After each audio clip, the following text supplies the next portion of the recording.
Dimanche 9 février, un jour dans ma vie.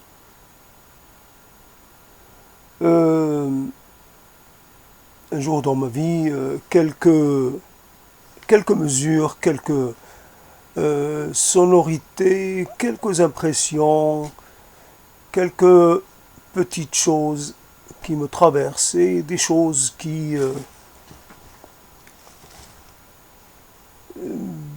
s'amènent d'elles-mêmes. Et puis,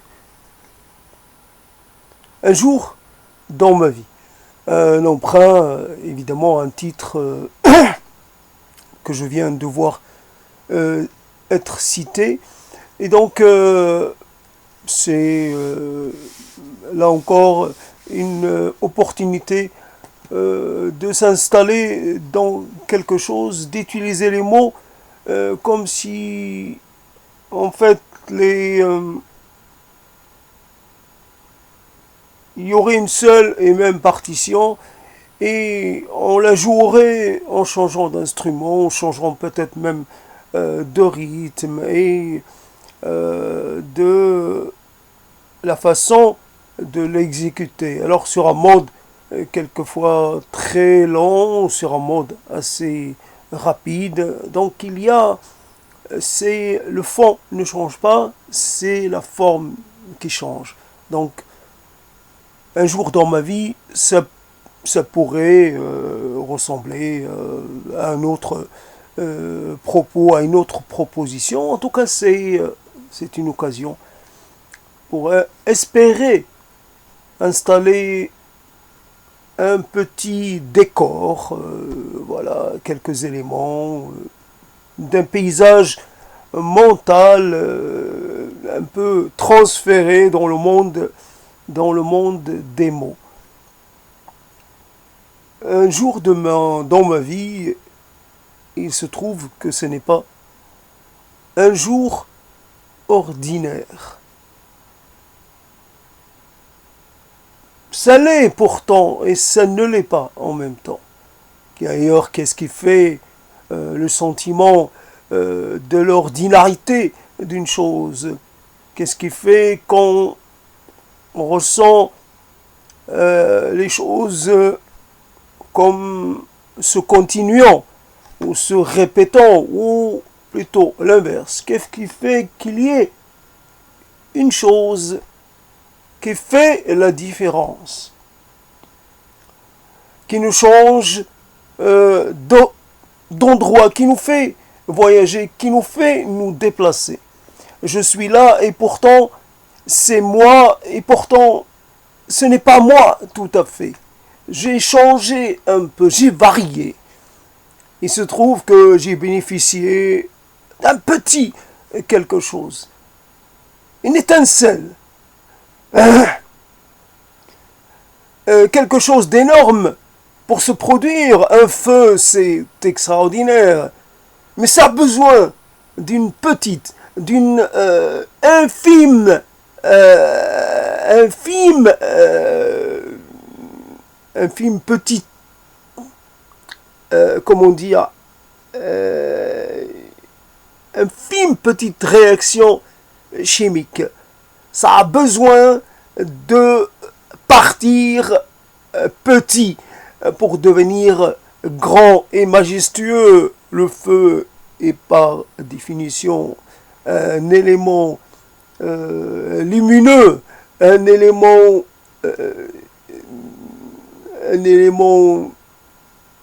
coloré, un élément d'une force et d'une puissance et d'une sorte de... il semble posséder le monde. Il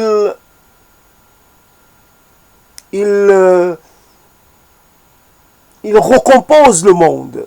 Le feu est une sorte de baiser mortel qu'on imposerait au monde et aux choses.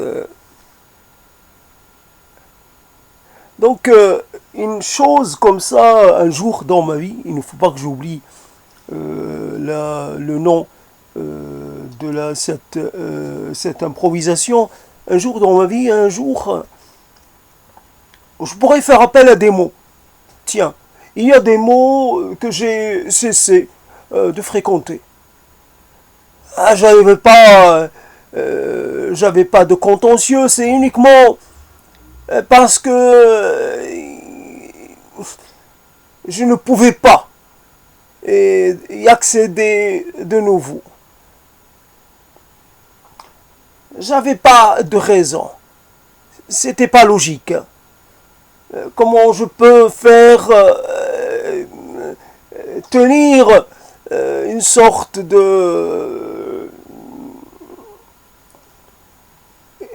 d'envolée, une sorte d'inflammation, une sorte de poussée lyrique, lyrico, physico, je sais pas, poético, autre chose, qu'on sent qu'il y ait réellement un soubassement, une sorte d'abord d'éléments ou d'environnement propice. Ça n'aurait pas tenu. Voilà, il y a la nécessité d'une adéquation entre les mots et notre environnement le plus immédiat, l'environnement psychique dans lequel nous baignons. C'est toujours intéressant de constater qu'un être humain est une chose limitée, mais en même temps, il offre la capacité d'aller au-delà de ses limites premières, de ses limites apparentes. Comme si nous avions en nous tous les mots du monde, toutes les expressions du monde, et toutes les images du monde, et toutes les possibilités du monde. Mais comme si finalement nous choisissions de faire appel qu'à une partie de cette totalité. J'entre quelque part, il y a énormément de choses, mais je prends uniquement ce dont j'ai besoin. J'ai ma réserve en mots, j'ai ce qu'il me faut, j'ai pas besoin d'avoir tous les mots, il me faut un mot pour débuter ma journée, il faut un mot pour m'accompagner jusqu'à peut-être le milieu de la journée et après ainsi de suite. J'ai besoin d'un mot pour bien m'installer dans la deuxième partie de la journée et un autre mot pour accueillir le soir qui va venir, pour habiter, et un autre mot pour habiter ma nuit, pour me souhaiter bonne traversée, pour finalement peut-être un mot pour mieux chasser les démons intérieurs, les prédateurs qui n'attendent qu'une occasion pour nous sauter dessus. Voici un mot qui sert comme une protection contre les esprits malins de toutes sortes et de tous acabits. Donc, une journée comme les autres, ou une journée pas comme les autres, une journée dans ma vie, une journée dans ma non-vie, dans ma vie pas tout à fait vraie. Il y a une partie de fiction. Il y a une part de fiction. Il y a une chose qui n'est pas réelle. Je me raconte une histoire. Je me fais des films. Oui, c'est vrai, je suis là et je me raconte que il fut un temps, et ce temps va peut-être revenir. Il fut un temps où je où j'étais autorisé par toutes les autorités qui s'autorisaient. Oui, j'étais autorisé à dire, à demander, à chercher, à quêter, à insister.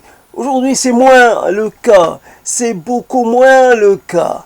Et je dois quand même vivre malgré que le non-vivre me tente, malgré que la non-étance m'attire. J'aimerais goûter un peu, j'aimerais m'approcher et toucher ce qui pourrait être le monde du néant, le monde du négatif, le monde opposé. J'en ai quelquefois comme des visions, comme des sortes d'images qui viennent danser devant mes yeux. Je regarde ça. Ça semble doué de vie, ça semble prendre forme, mais pour aussitôt disparaître, se dématérialiser. On peut parler d'une vision, une vision immatérielle qui se dématérialise. Ce n'est pas possible. Mais en tout cas, on ne peut rien installer dans le monde de la vision. La vision, c'est fuyant, ça ne rentre dans aucun cadre, ça ne peut pas prendre corps, ça ne peut pas s'incarner dans quelque chose. Un jour dans ma vie, et j'ai cru rencontrer impossible destin. Je m'en suis approché, j'ai jeté un coup d'œil, et puis je me suis reculé. Qu'est-ce que j'ai vu? Qu'est-ce qui m'a fait reculer?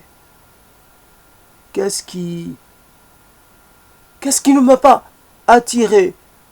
Qu'est-ce qui ne m'a pas finalement convaincu? Où j'ai approché. Il y avait là une promesse. Il y avait là une récompense. Mais il fallait avant passer par une série de tests. Il fallait répondre à certaines questions. Il fallait donner de soi, et ce don de soi m'était difficile à envisager. Il fallait s'investir. Le chemin de l'éveil, le chemin de la parvenance, le chemin de l'accomplissement, ce n'est pas une chose que l'on rejoint ou que l'on peut emprunter comme ça. Il faut d'abord accomplir les gestes premiers, s'initier, supporter toutes les épreuves, donner de soi sans restriction et sans compter. Donc, un jour dans ma vie, je suis passé devant moi et je l'ai regardé. Bon, j'ai regardé comme ça. Oui, on s'est rencontrés, on s'est croisés. Et ça va taper dans l'œil. Pourquoi? Je me disais, il y a un air de ressemblance entre moi et cette personne qui passe à côté de moi.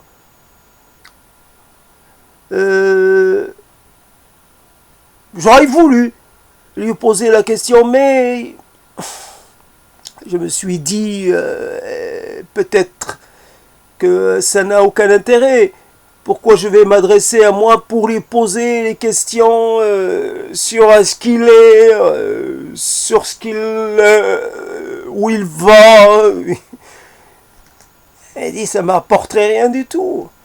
Ça va pas me donner ou m'accorder, je sais pas, quoi que ce soit. Il est possible que mon autre moi ne puisse rien me dire, n'a rien à me proposer. Qu'en fait, lui aussi, il est peut-être dans une sorte de confusion, que lui aussi, il ne sait pas comment faire pour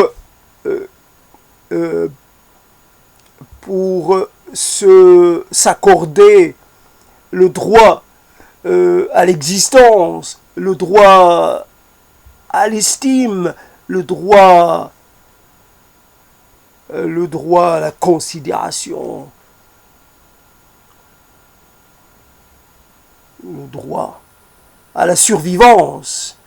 Je voudrais survivre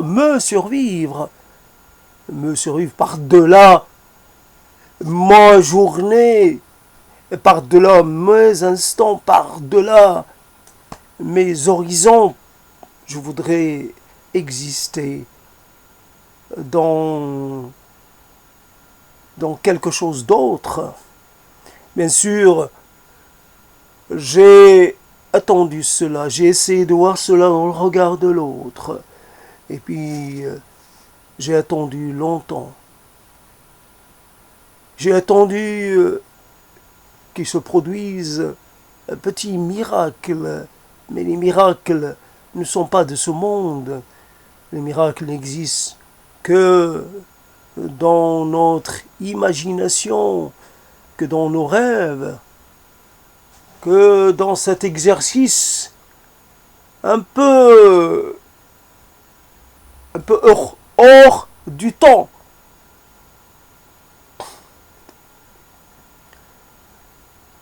Simplement, voilà, une journée, un jour dans ma vie. Comment je dois le considérer, comment je dois le traiter, comment je dois en parler, un jour dans ma vie, un jour dans ma vie, série d'instants qui semblent se fondre les uns dans les autres. Et pourtant, on aimerait s'occuper de chaque instant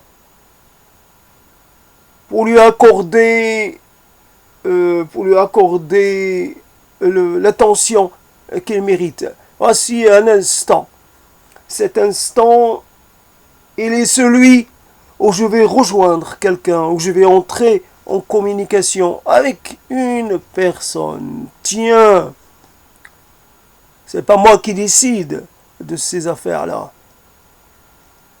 J'entre en communication, on me passe quelqu'un. Je ne sais pas qui c'est, mais je prends la communication. Allô? Allô?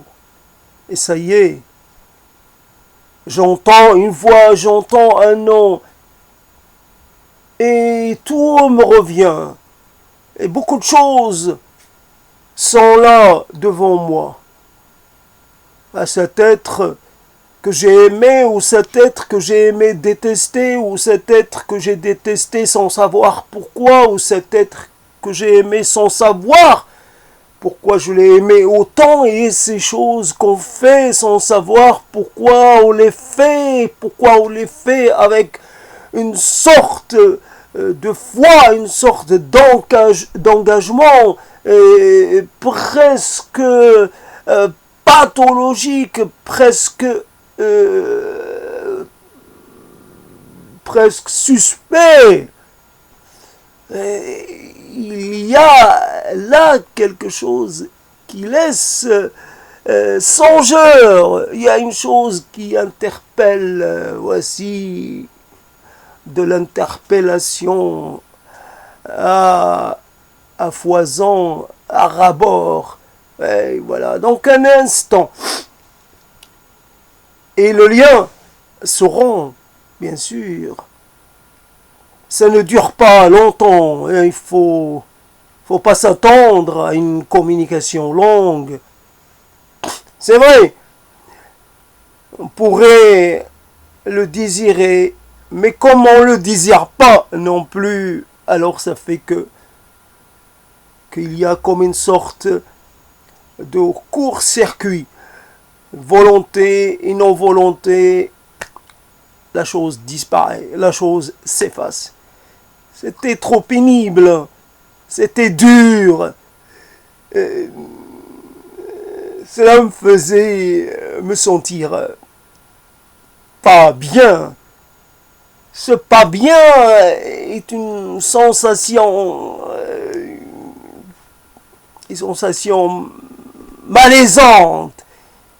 Un malaise par-ci, par-là, et des malaises qui, comme des petites lumières, comme des petits flashs lumineux qui apparaissent et qui disparaissent et pour laisser la place à d'autres flashs. Voici ce qu'on appelle le flash mémoriel. Voici ce qu'on appellerait aussi, comment on appelle ça déjà, le retour en arrière. Alors c'est un mot en anglais, le back quelque chose. En tout cas, je suis tout le temps back. En arrière, en arrière, en arrière. Je voudrais que ça cesse et que je sois dans l'avenir, dans l'avant, dans l'après, toujours plus loin, encore plus loin. Je voudrais jeter un coup d'œil sur ce qui va se passer. Avoir une idée pour que je fasse peut-être mes choix. Si, je sais pas, peut-être que j'ai mon mot à dire dans cette affaire. Je suis le plus concerné. Alors, démocratiquement, j'ai le droit à une opinion. J'ai le droit à décider. Ce choix-là ne doit pas être fait sans moi. Et pourtant, quand on croit choisir, en fait, on fait que confirmer l'impossibilité de choisir. Je choisis déjà dans ce qu'il y a autour de moi. Je choisis parmi les mots qui préexistaient à mon être tout entier. Je choisis parmi l'existant, mais moi, il est possible que l'existant ne me corresponde pas, ne me suffise pas. Il est possible que mon désir est ailleurs, au-delà de l'existant. Je dis, il est possible que là aussi, je sois victime d'une sorte d'auto-fiction. Je me raconte des histoires. Je me permets de dire des sortes de fables. J'affabule et tant que finalement cela prenne le pas sur la réalité, sur les éléments de véracité. Je commence à prendre l'invrai pour du vrai. Je prends l'inaccompli pour de l'accompli. Je prends l'inachevé pour de l'achevé. Je prends l'impossible pour du possible. Je prends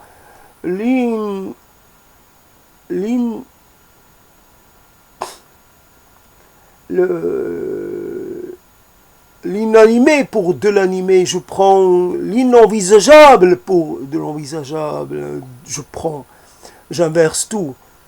Un jour dans ma vie, et je marche, et je traverse, je passe de l'autre côté, mais je ne sais pas si j'ai bien fait de traverser. Pourquoi ai-je traversé? Est-ce que j'oublie pourquoi je l'ai fait? Je suis obligé de retraverser pour de nouveau essayer de trouver la raison qui m'avait fait traverser. Oui, j'ai des problèmes de mémoire. J'ai des problèmes de mémoire spatiale. Je suis là, mais en même temps, j'ai l'impression d'être nulle part. Je ne reconnais pas les lieux. Je ne reconnais pas les éléments du paysage. Je suis là et je me demande pourquoi j'y suis. Sûrement, j'y suis pour quelque chose, mais cette chose, je l'ai oubliée. Ce paysage ne peut pas me la rappeler. Ce paysage ne me parle pas, ne me raconte rien. Ce paysage ne m'interpelle pas. Ce paysage ne m'inspire pas. Ce paysage est tout sauf évident, tout sauf familier. Un jour dans ma vie, et un jour, il y a eu une épaule qui m'a frôlé. Et cette épaule, je l'ai ressenti lourdement. Dieu, ce qu'un frôlement peut vous faire sentir. J'ai eu l'impression d'avoir été touché dans le plus profond de mon être. Cette épaule m'a tapé. Elle m'a fait mal. Elle m'a fait mal sans se préoccuper de moi. Elle m'a fait mal éhontément, sans se poser de questions. Cette épaule anonyme qui m'a tapé, qui m'a percuté. Je lui en veux à cette épaule. Je lui souhaite de mal finir, de mal fonctionner. Je souhaite qu'elle soit atteinte par une paralysie et je sais pas ce que je raconte.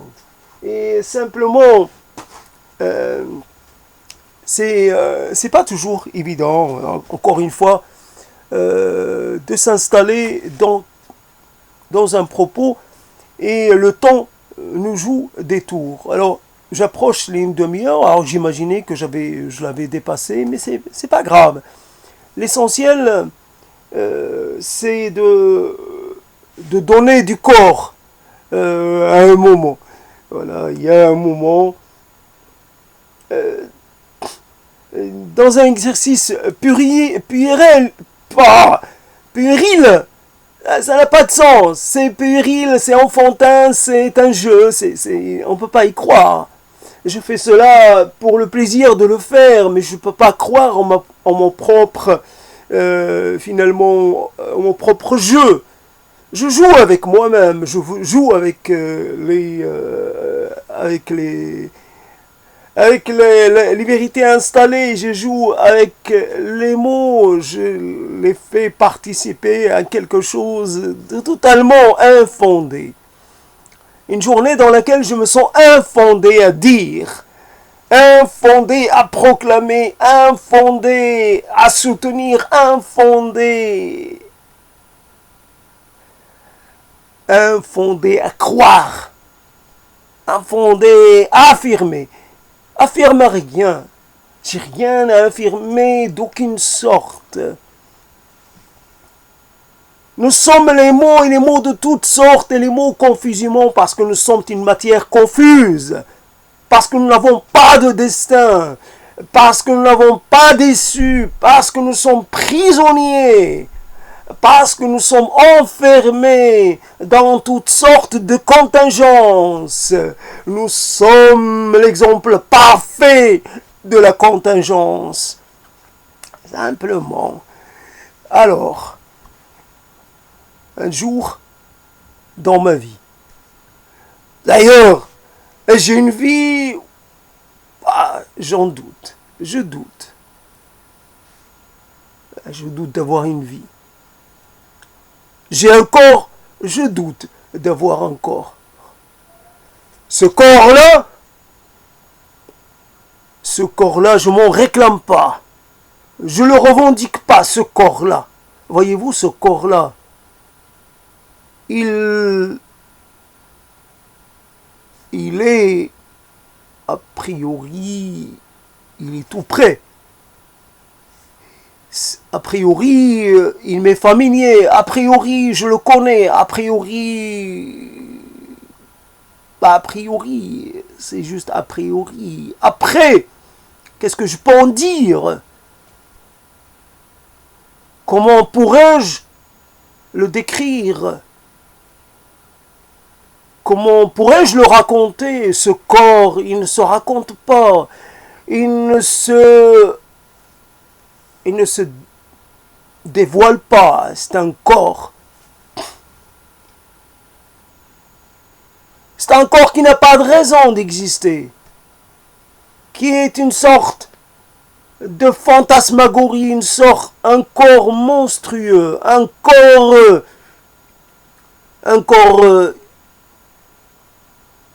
anormal, un corps qui est là par accident, qui est là par une sorte de jeu de hasard absurde. Ce corps-là a traversé les mers, a traversé les langues, a traversé les mots, a traversé les continents pour venir s'échouer ici. Il est totalement échoué.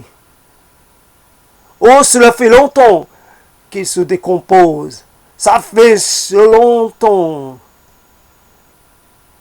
Ça fait longtemps qu'il perd de sa matière. Il se décompose.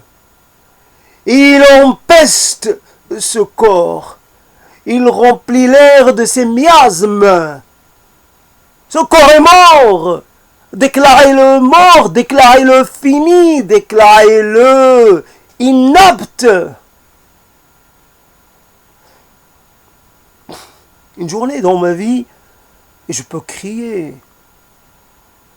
C'est pas parce qu'on crie fort que l'on est bien entendu, que l'on est bien reçu. Crie autant que tu veux. Oui. Élève la voix.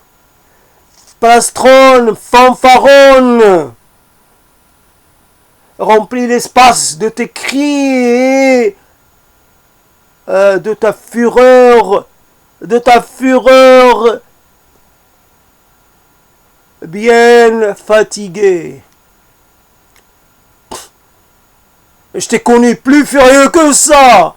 Je te connais plus enflammé, plus affûté que ça, plus en désir, plus en conflit, plus en réaction. Alors réagis, fais-moi voir, fais-moi toucher, fais-moi sentir que t'as encore du cœur, t'as encore du ventre, que t'as encore du courage, que t'as encore de la science, que t'as encore la foi. Fais-moi voir, fais-moi entendre les échos de ta foi. Ah, ton assurance passée. Il reste un cadre, mais un cadre vide. Voilà. Le cœur. Ton cœur est parti. Ton âme s'est envolée. Il reste une sorte de contenant, une sorte de sac plein de fluide. C'est juste un ensemble de fluide, rien d'autre. T'es qu'une machine, t'es qu'une sorte d'automate. C'est des choses qui se produisent hors de toi, hors de ton contrôle. Tu alimentes une machine, tu alimentes un mécanisme, tu perpétues cette invraisemblance, tu perpétues cette fiction, tu perpétues ce mensonge, cette incongruité, car tu es incongru. Tu n'es pas... tu corresponds à rien. Tu es la correspondance. Tu es l'élément étrange, l'élément infamilier, l'élément qui ne peut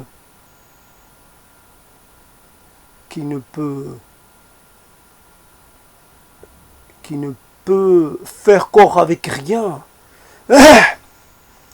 Alors, donc comment tenir, encore une fois, comment s'accrocher, on fait appel à des ressources, toujours sur la base de petites scénettes comme ça, dans lesquelles on se met, on essaie d'incarner quelque chose, et après on essaie de passer de scénette en scénette. C'est pas toujours évident. Alors quand une scénette est propice, alors on s'en donne vraiment comme on dit, j'ai oublié l'expression, et puis après il faut de nouveau retrouver un autre élément, et les éléments la scénette d'après. Donc un jour comme les autres, les moments où on s'est incliné pour cueillir quelque chose. Je me suis incliné vers une fleur. Elle était petite. Je me suis incliné pour la cueillir. Ce geste-là, j'avais envie de le faire. Mais ce geste-là continue de me poser question. C'est vrai, je me suis abaissé au niveau de la fleur. C'est vrai, j'aimais cette fleur. C'est vrai, l'accueillir, c'était une manière de montrer mon amour et de montrer mon admiration. Mais je lui ai donné le baiser de la mort. Cette fleur, je l'ai cueillie parce que je voulais en faire un élément de mon esthétique du jour, de ma composition du jour. Mais aujourd'hui, il me coûte de m'en souvenir, de cet arrachement, de cet acte de cueillette, de cet acte oui, les éléments d'une composition. C'est vrai, j'ai entendu parler de Bach, des fugues de Bach et des choses comme ça. J'aimerais finalement quelque chose, que les mots soient là aussi l'occasion d'une fugue, d'une sorte d'existence hors de soi. Et puis, les fugues, on les imagine aussi comme des formes, comment dire, comme si on faisait, à partir d'une matière, on formait une chose, puis on en formait une autre et sans fin. Il y a à partir des éléments de base, on peut pratiquer toutes sortes de variations. C'est les variations perpétuelles. C'est entrer dans le monde de la formulation, reformulation, et puis on prend un motif, puis on le répète, puis on lui ajoute un autre motif, puis les deux motifs vont être à la base d'une nouvelle, on va leur rajouter un troisième motif, et ainsi ça formera une sorte de réunion des motifs, et etc., etc. Puis on peut toujours finalement aller dans le mouvement de l'accroissement, puis entamer un autre mouvement, celui du décroissement. Alors on se délaisse de tout ce qu'on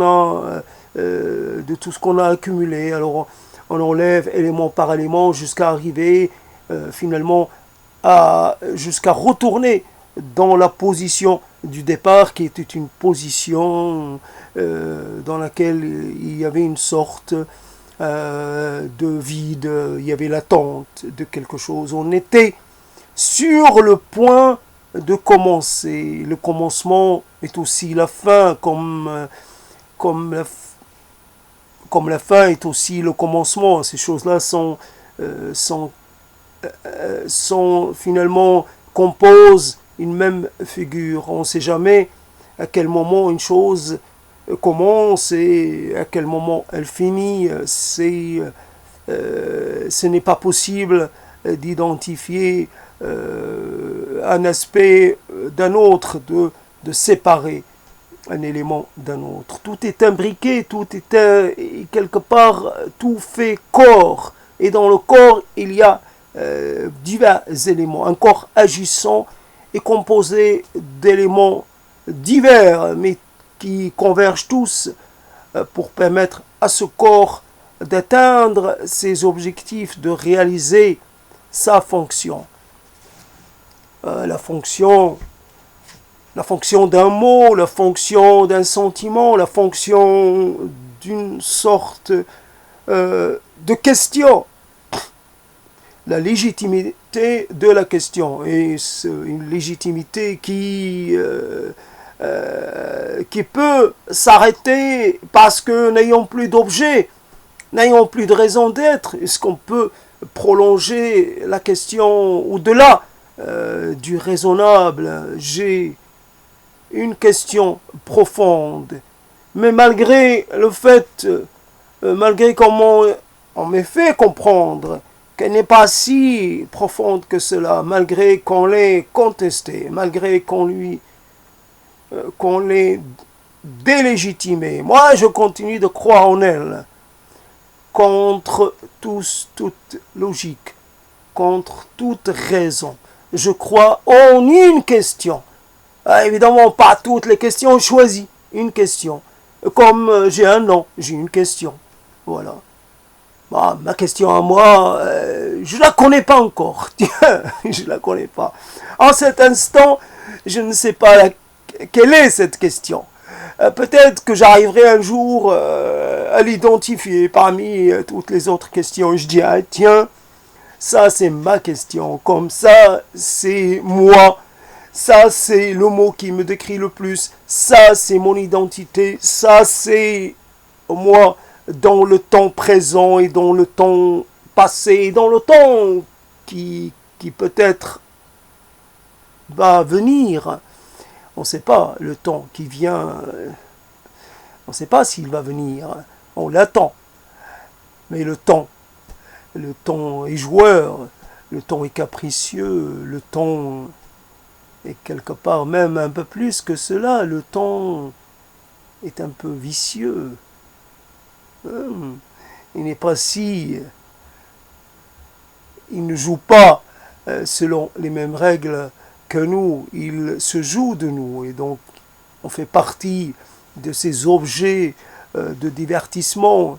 Il s'amuse de nos petites et grandes misères, de nos déconvenues, dans nos petits soucis au quotidien et de nos soucis qui durent, qui pourraient nous survivre. Tiens, qu'est-ce qu'il a laissé derrière lui? Un souci. Il avait un grand souci à propos d'une chose et il nous l'a laissé en héritage. Il nous l'a légué. Un souci, c'est vrai qu'il était très préoccupé par cette chose-là. À nous de veiller sur ce qu'il nous a laissé, à nous d'en prendre soin. Donc, simplement, alors là, le temps, c'est très particulier, j'allais dire marrant, non, c'est interpellant, cette histoire de temps, comment le temps peut basculer. Quand on est dans une phase comme ça, une phase où on approche, on se dit, tiens, je suis à 20 minutes de prise de parole, vais-je pouvoir atteindre le double? Et finalement, on atteint le double. Bien sûr, cela demande de l'effort, bien sûr, cela demande de donner de soi. Même si ce soi est un peu quelque part, il n'est plus dans la même, on ne le sent plus comme avant. Il y a comme des trous dans le corps. Malgré cet état un peu de cet état finalement d'incomplétude, malgré le fait que l'on a perdu des parties de soi, on continue de s'accrocher et d'essayer de faire illusion. Et je prends un masque, ou plutôt je peux y aller sans masque, ou plutôt mon masque ce sont les mots, ou ce sont la platée de mots que je pose comme ça. Tiens, servez-vous. Tiens, mettez la main et prenez autant que vous pouvez. Il y a là des mots pour tous les jours, il y a là des mots pour tous les instants, et il y a là des mots pour les choses plausibles, et puis il y a là des mots pour les événements imprévus. Il faut de tout. L'imprévu, l'imprévisible, l'impossible qui se réalise devant soi. Le fait d'être nargué, d'être provoqué par la destinée qui vient comme ça, se rire de vous, qui vient se moquer de vous. Car vous avez, à un moment, tenté de la défier. Mais la destinée, qu'est-ce qu'elle a de plus spécifique? Et qu'elle a le temps devant elle. Et qu'elle n'est jamais pressée. Elle sait qu'elle vous aura à la fin. Et à la fin du fin, c'est elle qui va s'occuper de vous, qui va répondre à votre place. C'est elle qui va conclure. Oui, ce fut. Ah, il fut heureux. C'était un être pacifique. C'était un être sympathique. C'était un être poli. Mais ô combien poli, ô combien serviable. Il ne agressait personne. Il respectait tout le monde. Il était convenable. Alors qu'en fait, moi, j'ai essayé d'être tout le temps inconvenable, incorrect, impoli. et très agressif. Je ne respectais rien. Je n'ai respecté aucun destin, aucune loi, aucune foi.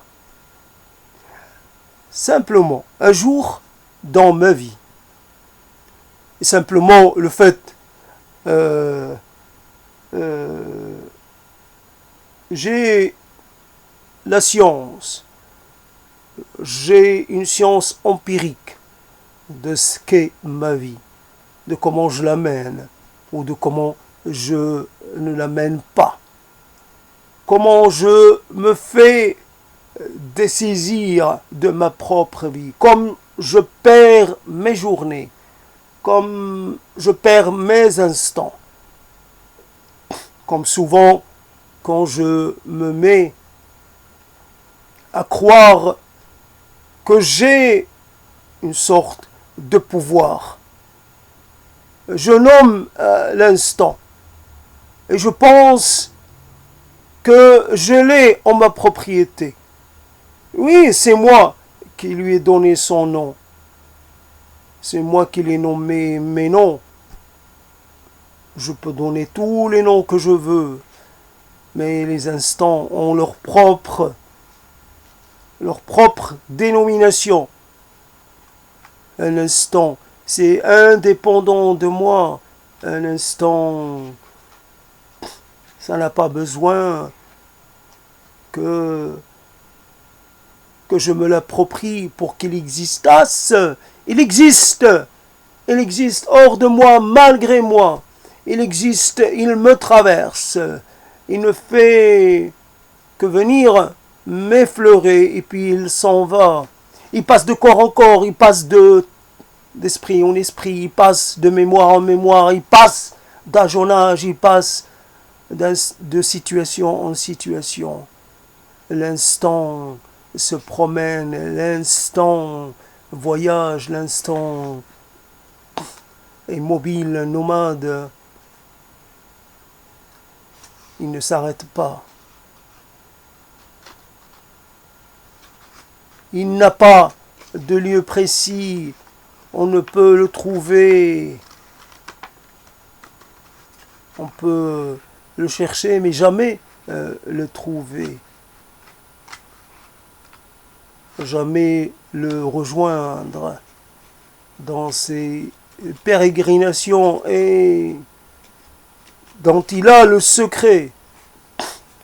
Donc un jour dans ma vie, je commence à finalement à perdre de la capacité à rester. En tout cas, je pourrais dire que j'ai tenté de tenir le coup, au moins pendant un petit moment. Un petit moment, c'est à peu près 1 heure, donc c'est beaucoup et pas assez, mais on prend ce qu'il y a. On ne peut pas décider comme ça, de façon autoritaire, que l'on va parler pendant un temps qu'on définirait à l'avance. On va à la pêche et on fait avec ce qui veut bien venir, comme on appelle la pêche, qui veut bien venir mordre à l'appât. Alors, il y a toujours des éléments que l'on peut convoquer pour les incorporer dans une sorte, dans l'enchaînement que l'on veut mettre en place.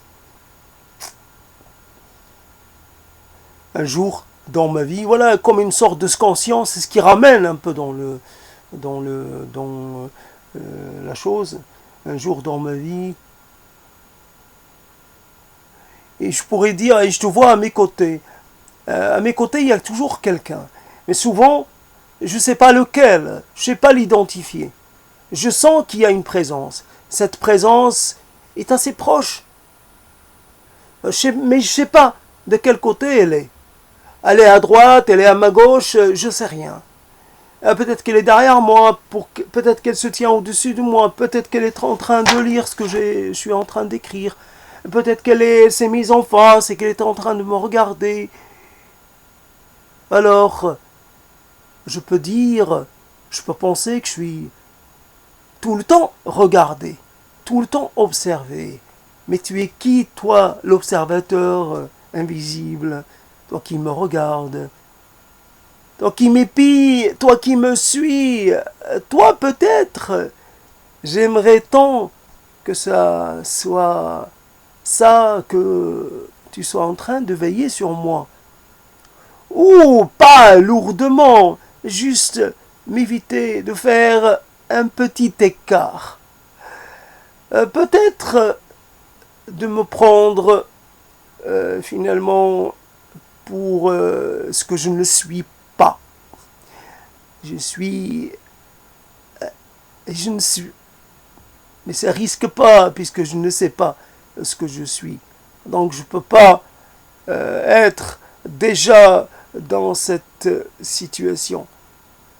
J'aimerais tant que tu me dises quelque chose. J'aimerais entendre un mot, voilà, qui viendrait de toi. Toi qui me connais mieux que je ne puisse me connaître. Toi qui as peut-être un avis, un avis, un avis pertinent sur la question touchant à des domaines auxquels moi j'y comprends rien. Toi peut-être qui vois dans l'infini des dimensions, toi qui as peut-être accès à des secrets, peut-être accès à des mondes. Fais-moi entendre la voix venant d'ailleurs, fais-moi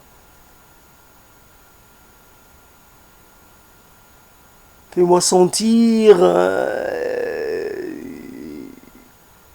quelque chose que j'ai un petit aperçu, même infime, de ce qui peut-être est juste à côté.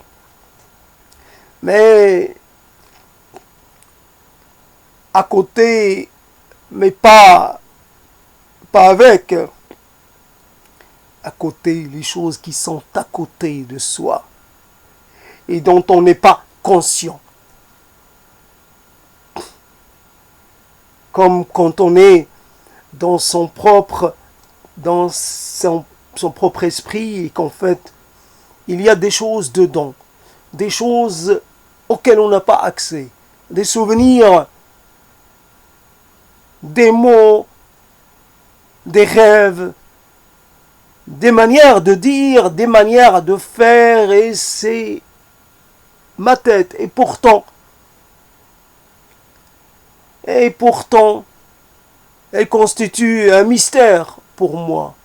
Elle contient tout ce que j'ai pu vivre ou être, mais elle ne me donne pas, elle ne me permet pas d'y accéder de façon pleine, de façon permanente. Elle s'amuse avec moi. Elle me donne un avant-goût de certaines choses, puis de suite, elle me frustre. Elle passe son temps elle fait de moi une machine à désir, une machine, une sorte de... elle fabrique pour moi des attentes sans fin. Ouais, j'attends. Et toi qui es à côté, peux-tu un peu finalement répondre à une de mes attentes? Encore faut-il que je l'exprime, encore faut-il que j'en fasse état. Il y a là des mots, comme quelqu'un a dit, les mots de pouvoir, il y a là des mots qui ne sont pas des mots de pouvoir. Les mots, ils ne peuvent rien faire. Les mots, ils ne peuvent rien changer. Il y a là une réalité qui échappe à l'autorité, qui échappe à la loi des mots. Il y a une réalité devant laquelle on est obligé de faire silence, d'abdiquer de tous les mots. Finalement, il n'y a rien à dire. Il n'y a rien à faire. On constate, c'est tout. On constate. On constate que la blessure est profonde, que la blessure est hautement. Et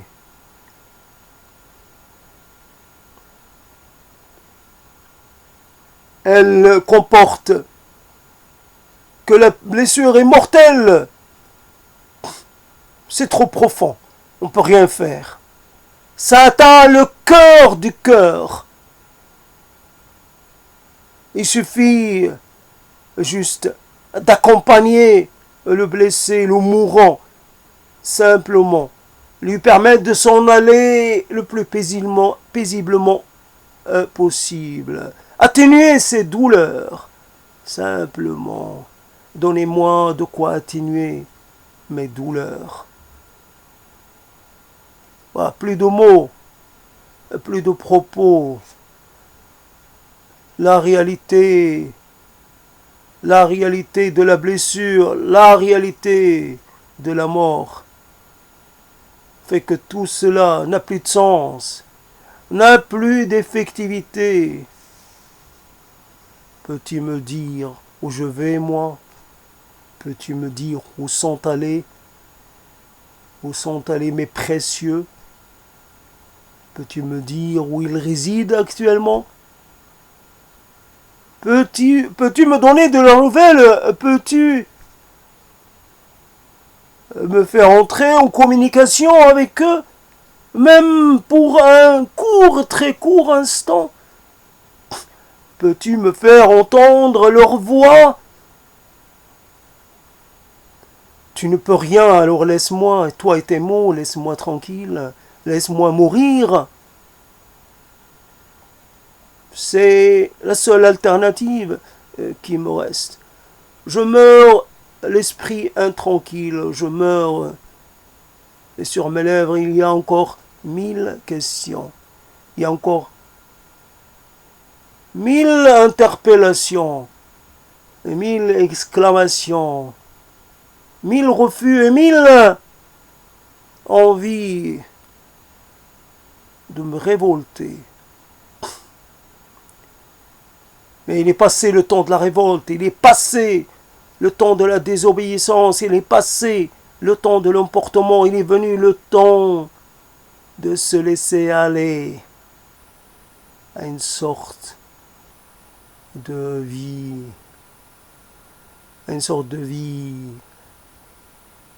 au ralenti. Le trépas est là, je ralentis le rythme, je ralentis le pas, je ralentis la respiration, je ralentis le fonctionnement. Je me mets en mode ralenti. Mes derniers instants de vie, je les consacre. Je les consacre à tout vider, à tout laisser filer. Il ne sert à rien de retenir ces choses-là. Prenez votre liberté. Allez vivre votre vie. Vous m'avez accompagné longtemps et je vous en suis très reconnaissant. Alors, il est temps pour vous de vous en aller. Allez, devenez ce que vous voulez, ce que vous pourriez être. Choisissez votre destinée. Vous n'avez plus de soucis à vous faire. Vous êtes libre. Les mots les souvenirs, les rêves, les secrets que j'ai tant entretenus, que j'ai préservés. Voici venu le temps de conclure cette journée. Cette journée qui finit par une sorte d'instant de mort, d'instant de fin, mais une journée, ça a une fin, comme tout, ça a une fin. Comme tout a une fin. La fin est aussi un début. On rejoue la même pièce. J'ai atteint ma fin, mais en même temps, je suis là encore pour le dire. Et je serai encore là pour me rendre compte. Je continue d'affirmer ma naissance, ma renaissance et ma mort. Et l'instant d'après, je renais pour mieux encore narrer ma renaissance et puis ma mort. Et cela dans une sorte de répétition à laquelle je ne comprends rien. Cela se passe hors de moi. Cela se passe sans que je puisse y faire quoi que ce soit. Un jour dans ma vie, je suis là à regarder les scènes qui composent ma vie. Cette pièce que je joue et que j'interprète en permanence. Je suis lié à un rôle, je suis lié à une mise en scène, je suis lié à un cadre. Voici le rôle que l'on m'a donné. Et les paroles qu'on m'a mises dans ma bouche, je les ai bien apprises. Et j'en ai fait en sorte qu'elles deviennent miennes, qu'elles apparaissent ainsi. Ah, je suis plus qu'un interprète, je suis quelqu'un qui vit ce qu'il raconte, ce qu'il dit.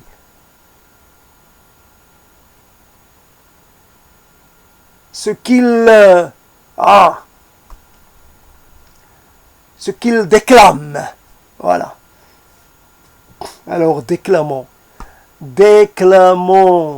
faisons en sorte que le bruit de nos déclamations porte le plus loin possible. Alors, jouons la pièce, jouons-la. Allez, joue. Allez. Reprends ta place et allez. T'as pris ta pause, allez. On retourne. Il y a un public qui nous attend. Il y a le public du matin, puis tout à l'heure il y aura le public de l'après-midi, et le soir il y aura encore un public. Nous avons un public à satisfaire. Nous avons un rôle à jouer. Nous jouons. Nous sommes pleinement satisfaits de faire cela. Allez, en avant la musique, en avant les mots. C'était pour finir, donc j'ai ramené dans cette prise de parole, j'ai ramené la chose que, parce que j'ai rencontré quelqu'un hier qui m'a parlé de cette troupe de théâtre qui s'appelle ah, j'ai oublié. En tout cas, puisqu'on a parlé, puisqu'il m'a dit le nom, donc j'ai pensé, évidemment, j'ai oublié le nom que je gardais en mémoire depuis que j'existe presque. Mais c'est comme ça. Alors, quand on a besoin d'une chose, elle s'en va, voilà, elle nous trahit. Voilà que les mots, nos souvenirs, nous trahissent, et c'est comme ça. En tout cas, simplement, j'intègre le théâtre, j'intègre le mot du théâtre, j'intègre des choses. Il y a toujours une réutilisation, il y a, je pourrais dire même une sorte d'opportunisme, une sorte de, voilà, il y a, alors on intègre plein de choses qu'on a devant soi, des choses qu'on a recueillies, et comme dans le processus d'écriture, voilà, dans cette oralité, il y a là aussi un appel qui fait un certain nombre d'éléments que l'on vient de saisir. Voilà, c'est comme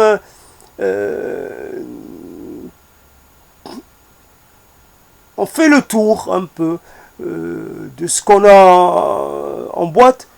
Et voilà, donc c'est en boîte à souvenirs, boîte à réminiscence, boîte à évocation. Voilà, donc on puise un peu dans, comme si je faisais une sorte de menu avec ce qu'il y a dans mes réserves. Voilà, je prends un bout de ci, un bout de là, et à l'arrivée, j'ai quelque chose qui semble appétissant. En tout cas, c'est comme ça qu'on l'espère quand on met ça devant un invité. Et c'est vous, mes invités, et voilà, je vous propose ce menu. J'espère que cela vous aura plu. Simplement, sachez que voilà, donc j'ai fait avec ce que j'avais et j'ai essayé de faire au mieux.